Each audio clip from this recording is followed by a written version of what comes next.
We just had multiple Bills injury updates from this Wednesday's practice, and there are some major implications for this upcoming game Sunday against San Francisco 49ers, and as well as for the rest of the season. So let's break it down for you guys all right here at Bills Digest. Hello, everybody, and welcome to Bills Digest. I'm your host, Anthony Senicar, and you know what? We're all Buffalo wing lovers. We're all Blue Ranch dippers, and we're all table smashers. In the same way you guys all smash those tables, come Sunday, I want you guys to go and smash that like and subscribe button to stay in touch here at Bills Digest with all your latest Bills news and talk Buffalo sports all the time. Again, like I said before, Wednesday's practice just wrapped up and we just had an injury report, and there's some big news on both sides of the ball. So let's just take a quick general look at this injury report and kind of break it down for you guys. Josh Allen, again, not seen on the injury report. That is good news. Bad news on the offense side of the ball. Dalton Kincaid was out again with his knee injury. Other news on the offense side of the ball, Spencer Brown and Keon Coleman both limited. And then big news on the defense side of the ball, Matt Milano as well as Dwayne Carter, who are both on IR, were both full participants for practice. So big news. Let's go with it first. Mr. Dalton Kincaid was not seen to practice. Did not play against the Chiefs. Players did, again, just report a few days ago, so might be just a precautionary thing for head coach Sean McDermott. Doesn't want to kind of flare anything up in his knee. Again, kind of might take it slowly. Wednesdays are always, quote-unquote, vet rest days and kind of just walk-through days, so you don't want to kind of flare anything up, kind of see how Thursday and Friday goes. Again, not an indication that he is out. Personally, I think he probably is. Kind of just take a break. Dawson Knox kind of stepped up pretty big in that Chiefs game with Kincaid out. Again, Knox can get the job done for you. He's obviously not the same receiving threat as Dalton Kincaid. Does not get those double and triple coverages that we've seen on film. But he'll still do the job for you. Does a great job blocking. Quentin Morris still a good backup tight end. So again, I wouldn't rush it. If I was Sean McDermott, I would not rush it in. Rush him back into the lineup. And as well, another man who I would not rush into the lineup is this man right here. Mr. Keon Coleman was seen back at practice. Again, red non-contact injury jersey. So it was more of just off on the sideline again, running just with receiver drills and kind of just getting some work in. As this video plays, I do want you guys to take a look of when Keon catches that ball. He catches it, automatically goes into that left hand. So it looks like maybe that right hand again, he's still kind of favoring it. I did see multiple videos of him at practice, and he was everything catch right into that left hand. So again, he's probably still favoring that right hand injury, as well as Spencer Brown, who was also seen in a red non-contact, kind of just a light workout with the offensive line. So good to see with him. Hopefully he's back. But going back off of Keon, I think the Bills might kind of take it the same way they took TB and Taron Johnson earlier this season. Kind of not force him back into it. You kind of have that luxury now with the Bills receiver core playing a lot better. Amari Cooper's kind of getting situated. Curtis Samuel now without the turf toe is playing a lot better. Again, having that touchdown against the Chiefs. Khalil Shakir, you're still going to get what you get from Khalil Shakir, which is a first down because he is a walking first down. And again, having Knox as a receiving threat will help. And Matt Collins has really stepped up big these past few weeks, getting crucial catches when needed. So if I was head coach Sean McDermott, based off of how these next few practices go, if he's still favoring that right hand, give it another week. You don't need him right now. You don't win this weekend. Who cares? You still get the AFC East.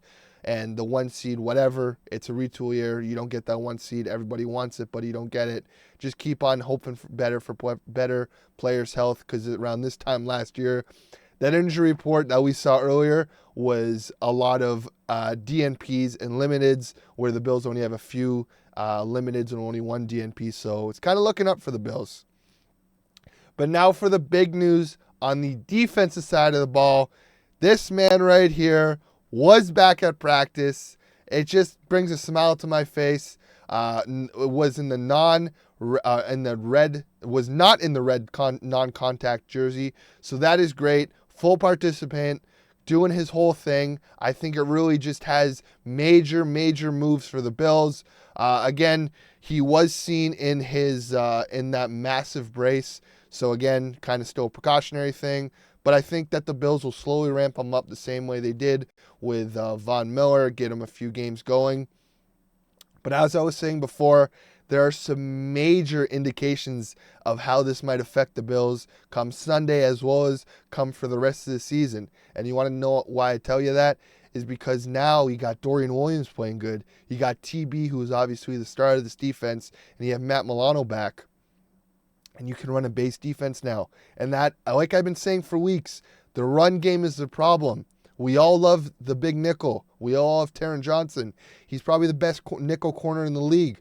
But still, again, what we saw against Baltimore, what we saw against the Colts, what we kind of saw with Kareem Hunt and the Chiefs, the run game is our Achilles heel. And I think being able to run this base defense, kind of get Babbage, kind of work it in, I think it's a big indicator of what's to come and the flexibility that kind of gives the Bills for the rest of the season. I can kind of see it, them kind of working in slowly, kind of ramping up Milano. First off, I don't think Milano's going to start this upcoming weekend. I think it's another 2-3 weeks before he's kind of starting, getting those full starter reps. Again, he hasn't played football in over a year and a half, having broke that leg last year against Jacksonville, and then coming back and sadly having his tech pair during training camp. It's just tough, but again, he's fighting through it, and you love to see it. But going based off of that run game, the Bills play a few major players who have a great run game, i.e., we got Christian McCaffrey this upcoming Sunday, as well as we also have Detroit with Jahmyr Gibbs, David Montgomery. We also got the Jets again with Breece Hall, and we still got the Patriots with Ramondre Stevenson. So I just think it's a good opportunity now for the Bills to just kind of work in Milano, work in this base defense, run that 4-3, and come playoff time, these big physical teams are going to want to run the ball on you.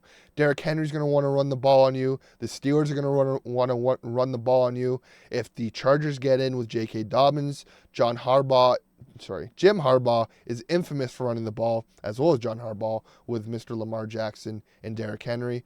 And again, Pacheco's coming back. They still got Kareem Hunt. So there's a lot of indications that the AFC is kind of going away from the pass game, going into that run defense or run offense.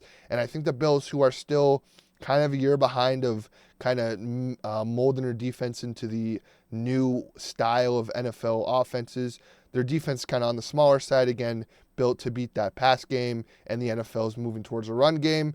But I think having Milano back now is kind of giving him the flexibility of kind of being able to stop that run game come playoff time, because come playoff time, these teams will be physical.